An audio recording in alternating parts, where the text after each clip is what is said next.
Assumpta Kaboyi nawe tumuha umwanya. Mu Rwanda nyuma y'ukwezi virusi ya korona ihageze, ubu bihagaze bite? Minisiteri y'Ubuzima ivuga ko imaze kubarura abarwayi 127, 40 muri bo barakize basubira mu miryango yabo. Assumpta. Hari tariki ya 14 z'ukwezi kwa gatatu bw'umurwayi wa mbere yageraga mu gihugu, Minisiteri y'Ubuzima yemeje ko uwasanganywe iyi ndwara ari umuhinde wageze mu gihugu tariki ya 8 z'ukwezi kwa gatatu avuye i Mumbai. Uko iminsi yagiye ikurikirana, iyi minisiteri yagiye isohora amatangazo agaragaza uko icyorezo gihagaze. Ntagiye humvikana umubare w'abagenda bandura umunsi ku munsi, bikaba bigeze iyi tariki ya 14 z'ukwezi kwa kane abashinzwe ubuzima mu Rwanda batangaza ko bamaze kwakira abarwayi 127. Kuva tariki ya 4 z'ukwezi kwa kane nibwo bwa mbere habonetse abarwayi bakize iyi ndwara barimo Abanyarwanda 3 n'Umurundi 1. Kuva aba mbere basohotse, buri munsi hagiye humvikana abandi bakize bagasubira mu miryango yabo. Ku mugoroba kuri uyu wa mbere, Minisiteri y'Ubuzima yavuze ko abandi barwayi 17 nabo bakize virusi ya korona bakaba bavuye mu bitaro. Abamaze gukira bose bakaba babarurwa muri 42 mu 127 banduye COVID-19. Ubwo yasobanuraga iby'iki cyorezo nyuma y'ukwezi kumwe kigeze mu Rwanda, Dr Nsanzimana Sabe, umuyobozi w'ikigo cy'igihugu gishinzwe ubuzima RBC, yavuze ko kugeza ubu abarwayi benshi bakomeje kugaragara mu mujyi wa Kigali ugeranije no mu byaro. I Kigali niho koko hagaragaye abantu ba mbere bafite coronavirus. N'ubu ngubu niho hari benshi. Ku bantu barenga 126 twabonye, abari muri Kigali bararenga 100. Abari hanze ngira ngo mu majyepfo, umwe mu burengerazuba, mu majyaruguru, uburasirazuba, nta ntara n'imwe itaragaragaramo umuntu, ariko ni nk'umwe, nta ntara yigeze irenza abantu 2. Ku buryo bateranyije usanga ntabwo bagera kuri 15 bagaragaye hanze ya Kigali.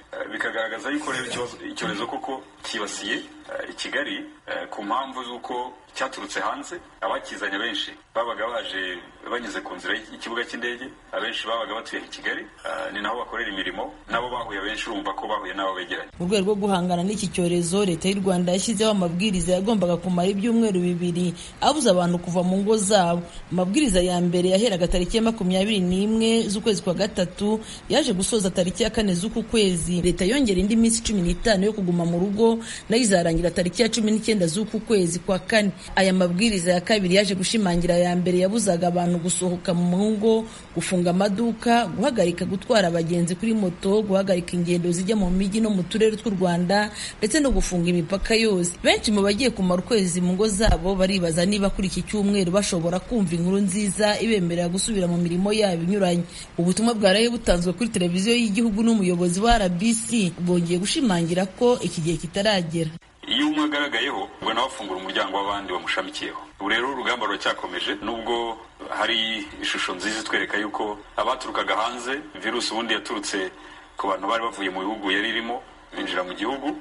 Abenshi bari bayifite binjiye mu gihugu bari no gukira, ahubwo abayanduriye bayikuye kuri abo ngabo akaba ari uwo munsi dufite turi kubona.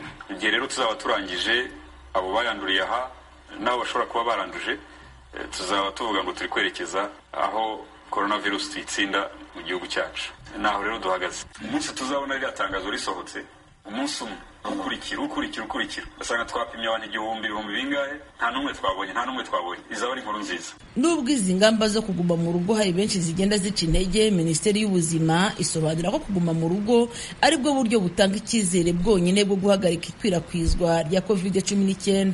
Inzego zishinzwe umutekano zikaba zikomeje gutanga ibihano ku baba barenga kuri aya mabwiriza.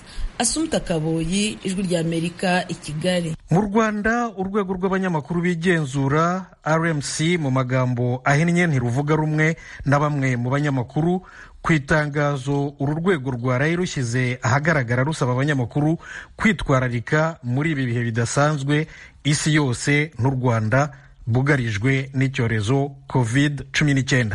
Eric Bagirubusa dutegura inkuru irambuye. Usomye itangazo ry'urwego rw'abanyamakuru bigenzura mu Rwanda RMC biboneka ko rigenewe ibyiciro bibiri muri ibi bihe bidasanzwe u Rwanda n'isi bahanganye n'icyorezo COVID-19. Urwego rwahereye ku banyamakuru bose rubibutsa gukomeza kubahiriza amabwiriza yashyizweho n'ubuyobozi mu kwirinda icyorezo, rukanabibutsa ko rwabageneye amabwiriza ajyanye no kwibuka ku nshuro ya 26 Jenoside yakorewe Abatutsi.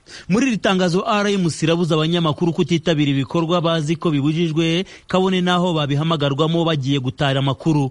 Ijwi rya Amerika yavuganye na bwana Cleophas Barore ukuriye urwego rw'abanyamakuru bigenzura mu Rwanda, imubaza ku cyo bise ibikorwa bitemewe mu gihe ubusanzwe ahubwo bishobora no kuba ariho akazi k'umunyamakuru kari. Ibikorwa bitemewe byakabaye ku munyamakuru, ariko niba bitemewe ko abantu bajya mu gikorwa runaka muri iki gihe ukaba ubizi, umuntu akabubwira ngo twebwe turi bujye gutanga inkunga mu baturage, kandi ubizi ko abaturage leta yatanze amabwiriza ari clear ko badasohoka mu nzu, bakabaye mubwira utese ibyo bintu mpamagaramo ko bibujijwe muri iki gihe, ayo makuru kanayatarira kuri telefone mbese ntabwo biza kwinjira mu kubangamira ubwisanzure bw'itangazamakuru.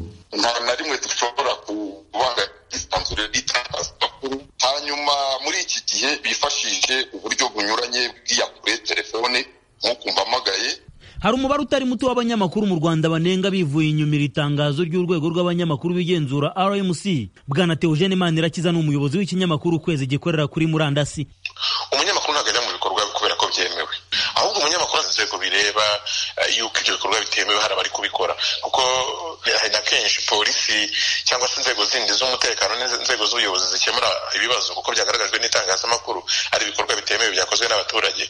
Kuvuga rero ngo umunyamakuru ntazagera ahantu hari ibikorwa bibujijwe, ntabwo ngewe numvise bihabanye cyane n'ibyo RMC yakwiye kuvuga, kuko ahantu ibikorwa bibujijwe bibera ni hamwe mu hantu ahubwo abanyamakuru bakwiye kugera bakagaragaza ko ibyo bikorwa bibujijwe biri gukorwa, bituma akazi k'umunyamakuru kahita kaba limite cyane. Mu itangazo rya RMC kandi rivuga ko abanyamakuru 6 batawe muri yombi muri ibi bihe bya COVID-19. RMC yabikabwirwa n'inzego bireba ko ibyo bakurikiranyweho bidafitanye isano n'umwuga w'itangazamakuru, ahubwo ko bakekwaho kwica amabwiriza yo kwirinda no kwanduza abandi icyorezo COVID-19. Kubitangaza gutya nabajije bwana Barore niba batihuse gufata umwanzuro mu gihe iperereza rigikomeje kubafunzwe. Eric, reka mbanze ngushimire rwose ko ugize kushaka gusobanuza byimbitse. Nanjye ibyo narabyumvise, ntabwo twamaze gufata umwanzuro, twe ntidufata umwanzuro. Niyo mpamvu tuvuga ngo icya mbere ni amakuru twabwiwe n'inzego zabataye muri yombi, iyo ni version yabo. Icya kabiri iyo tuvuze ngo ariko turacyari initaci nazo ibyo tugikurikirana, turi kubaza bagenzi babo, natwe tugira uburyo runaka dushobora gushaka amakuru. Umuyobozi w'ikinyamakuru Ukwezi nabwo ntiyemeranya n'urwego rw'abanyamakuru bigenzura mu Rwanda RMC. Ubwabyo nabifashe mu weakness, twakabaye tumenya ngo bari abantu bafashwe nk'uko urwego rufitanye imikoranire n'izo nzego zaba polisi zaba RIB, twahise tumenya ibibazo byabo, ariko kuvuga gusa ngo twaje kumenya nyuma y'uko bakurikiranyweho ibyaha ibi n'ibi, numva twebwe nk'abanyamakuru bataduhaye amakuru afatika duhamiriza yuko baba bakurikiranye abanyamakuru bamenye ibibazo bafite, kuko ntabwo ari ubwa mbere statement ikozwe na polisi cyangwa se na RIB wenda bigeze mu rukiko bikagaragara yuko uko yari yakozwe wenda atari ko ibintu bimeze. Mu by'urwego rw'abanyamakuru bigenzura rusaba abaturage harimo ko umunyamakuru wese uzajya bagana abaka amakuru bagombye kuzirikana bakabanza kumusaba ibyangombwa bimwemerera gukora umwuga w'itangazamakuru. Bwana Theogene Manirakiza akavuga ko bihabanye n'itegeko ryemerera buri muntu wese kubona amakuru mu Rwanda. Ubundi itegeko rinemera yuko meya w'akarere runaka uramutse ukemanze uburyo inka zatanzwe cyangwa se uburyo amafaranga y'akarere yakoreshejwe, ushobora kugenda ukabaza meya uti ko ntishimiye amakuru numvise yuko aka karere kahaye inka abakire kandi zigena abakene, murabimbwiraho iki?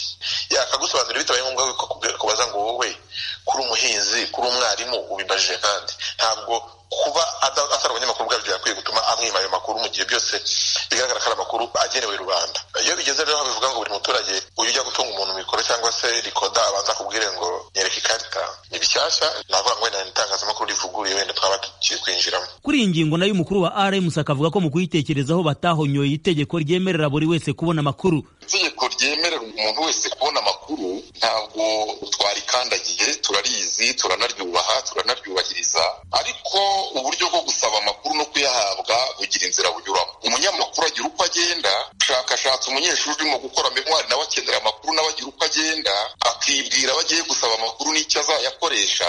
Niyo mpamvu tubwira umuturage ngo ukugezeho akubwira ati mpa amakuru, akwiye nawe kubanza akakwibwira. Gutanga amakuru turabyemera, ariko umuntu nanababwira ati genda umunyamakuru. Kimwe mu byateye urwego rw'abanyamakuru bigenzura mu Rwanda gusohora itangazo riteye ritya ngo ni bamwe mu banyamakuru bakorera ku muyoboro wa YouTube bahonyora amahame agenga umwuga w'itangazamakuru, aho barakirwa mu majwi ko mu bihe bitandukanye bagiye bagera mu baturage bakabashukisha amafaranga bagamije kugirana nabo ibiganiro bibinjiriza kuri YouTube. RMC ikabwira abafite imiyoboro yabo ya YouTube ko batemerewe kujya mu gutanga ibiganiro mu baturage ngo babikwirakwize biyise abanyamakuru. Ikigo cy'igihugu ngenzuramikorere ku mirimo imwe n'imwe ifitiye igihugu akamaro RURA nacyo kibutsa abanyarwanda bose ko nta wagombye gukora itangazamakuru atabifitiye ikarita imuranga itangwa n'urwego rw'abanyamakuru bigenzura mu Rwanda RMC. Bagira ubusa ijwi ry'Amerika i Kigali. Muri Repubulika Iharanira Demokarasi ya Kongo, ubuyobozi bw'intara ya Kivu y'Epfo burasaba abaturage bose gutangira kwambara udutambaro dupfuka umunwa n'amazuru mu rwego rwo kwirinda virusi ya korona. Nk'uko umunyamakuru w'ijwi ry'Amerika muri Kivu y'Epfo Vedasto Ngabo abitubwira, iyi virusi imaze kwanduza abantu 3 mu mujyi wa Bukavu, umurwa mukuru w'intara ya Kivu y'Epfo. Vedasto: nyuma yaho umuyobozi w'intara ya Kivu y'Epfo Theo Ngwabije Kasi atangarije yuko guhera kuri uyu wa mbere abaturage batuye muri iyi ntara bazajya bambara udutambaro dupfuka ku munwa no mu mazuru, tumwe bamwe bita maske abandi bita cashne. Aho twagiye tunyura mu bice bitandukanye by'umujyi wa Uvira, mwahuraga n'abantu bamwe bambaye utwo dutambaro barimo abapolisi, abamotari, abakora mu buvuzi ndetse n'abakora mu mishinga n'abaturage bamwe na bamwe. Runezegwa Fidele kimwe n'abandi baturage barimo abamotari ndetse n'abacuruzi twabasanze kuri atelier baje kugura utwo dutambaro dupfuka amazuru n'umunwa. Cyo badusabye nuko buri muntu wese agomba kuba afite kashine ahantu hose, turage wese ntaba mu isoko agomba kujana kashine, haba hariho hose ari agomba kwicara afite kashine kubera kugira ngo abashe kwirinda icyorezo cha COVID-19. Ubu kashine twaturaga tuyigura 500 francs, ariko ubu nyine kuma farumasi yagiye kuma 1500 kubera yuko yashakishijwe kandi igura ifaranga nyinshi selo nuko abayishaka ni benshi. Patrice Rurangira ni umumotari utuye mu mujyi wa Uvira, asanga leta yari ikwiriye kubaheza ubufasha ikabagura utwo dutambaro two gupfuka umunwa n'amazuru kuko ubushobozi bwabo ari buke ugereranyije n'amafaranga utwo dutambaro turi kugura kuri za farumasi. Tulikuwa tunazania watatupa vya bure. Twari tuzi ko bazaduha iby'ubusa, ariko biradutangaje. Twasanze ari byo kugura. Uragera kuri za farumasi ugasanga utwo dutambaro turi kugura amafaranga 2,000 by'amakongomani cyangwa 1,500. Kwa tayeri niho batugiriye imvuye, bari kududodera utwo dutambaro ku mafaranga 500 y'amakongomani. Umuyobozi wungirije w'umujyi wa Uvira Kapenda Kifara mu rwego rwo gushira mu ngiro iyi gahunda yo kwirinda virusi ya corona yagendaga anyura ku maduka no mu bice bitandukanye bikorerwamo imirimo, asaba abaturage kubahiriza iyi gahunda yo kwambara udutambaro ndetse no gusaba abacuruzi gushira indobo z'amazi ku maduka yabo. Mwumenya yuko usibye izi ngamba zafashwe n'ubuyobozi bw'intara ya Kivu y'Epfo zo gusaba abaturage kwambara utu dutambaro two gupfuka umunwa n'amazuru, bwari bwasabye n'abasaza bari hejuru y'imyaka 60 y'amavuko batuye mu mujyi wa Bukavu kuguma mu ngo cyangwa bakajya mu giturage mu rwego rwo kwirinda virusi ya corona. Vedaste Ngabo ku bw'ijwi ry'Amerika, Uvira mu ntara ya Kivu y'Epfo. Muteze amatwi radiyo ijwi ry'Amerika mu Kirundi n'Ikinyarwanda. Habayeho ku itariki ya 14 y'ukwezi kwa 4 mu 1986, Perezida wa Leta Zunze Ubumwe za Amerika Ronald Reagan yategetse indege z'intambara za Amerika kurasa Libya. Venuste Nshimiyimana aratubwira impamvu. Ku itariki ya 14 z'ukwezi kwa 4 umwaka w'1986 nibwo Leta Zunze Ubumwe za Amerika zagabye ibitero hakoreshejwe indege kuri Libya, kubera ko Libya yashyigikiraga ibikorwa by'iterabwoba byibasiraga ingabo za Amerika n'abaturage bayo. Dore bimwe muri ibyo bikorwa: mu kwezi kwa 12 umwaka w'1985 abanyamerika 5 baguye mu bitero by'impurirane mu mijyi ya Roma mu Butaliyani na Vienne muri Autriche. Icyo gihe ibyo bitero byegetswe kuri Libya, ndetse Perezida wa Leta Zunze Ubumwe za Amerika Ronald Reagan asaba ko ibihano byari byarafatiwe Libya byongerwa ndetse n'imitungo y'icyo gihugu iri muri Amerika igafatirwa. Ku itariki ya 24 z'ukwezi kwa 3 umwaka w'1986 ingabo za Amerika n'iza Libya zakuzanijeho mu kigobe cya Sidra. Icyo gihe ubwato bwa gisirikare 4 bwa Libya bwararohamye burashwe. Nyuma yaho ku itariki ya 5 z'ukwezi kwa 4 uwo mwaka abantu b'ibyihebe bateze ibisasu mu nzu yo kwidagaduriramo yari mu mujyi wa Berlin y'uburengerazuba kandi yari izwi ko isohokerwamo cyane n'abasirikare b'abanyamerika. Icyo gihe hapfuye umusirikare umwe w'umunyamerika n'umugore ukomoka muri Turukiya, maze abandi bantu 200 barakomereka, muri bo harimo abasirikare b'abanyamerika 50. Ibiro bishinzwe ubutasi bya Amerika byavuze ko byumvise ubutumwa bwoherejwe hakoreshejwe ibyombo kabuhariwe. Ubutumwa bwaturutse muri Libya bwohererejwe abayihagarariye mu Budage bw'uburasirazuba, kandi basabwa gutegura igitero cyagombaga kugabwa ku itariki ya 5 z'ukwezi kwa 4 ku nzu abasirikare b'abanyamerika basohokeragamo. Nshuti zacu, iwanyu mu ntara, ikiganiro cya radiyo yanyu Ijwi ry'Amerika naha gihumurije. Mbashimiye cyane ko mwagikurikiye. Mugire umunsi mwiza.